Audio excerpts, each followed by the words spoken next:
হে আমার মাননীয় গুরুজন বন্ধুগণ, অদম পাগল আনোয়ার একটি গান লিখিয়াছে, কবিতার মাধ্যমে আপনাদের মাঝে প্রকাশ করিতেছে। কবিতার নাম ছায়া।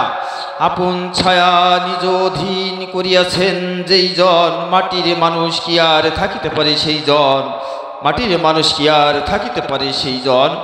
ছায়া তার থাকে না, ছায়া দেখা যায় না, আপন ছায়ার মাঝে লুকিয়ে রাখেন নিজেকে। তিনি মানব মহামানব, তিনি ছায়ার মহাজন, তিনি ছায়ার মহাজন। তিনি নূরে নুরানি, তিনি জ্যোতির জ্যোতি। বন্ধ করে নয়নমণি জগৎ জুড়ে দেখেন তিনি, হয় না যার তুলনা এই পঞ্চভুবন, এই পঞ্চভুবন।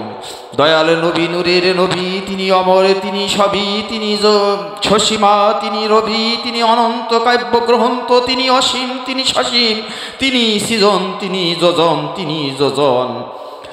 মাটির মানুষ কি আর থাকিতে পারে সেই জন, থাকিতে পারে সেই জন।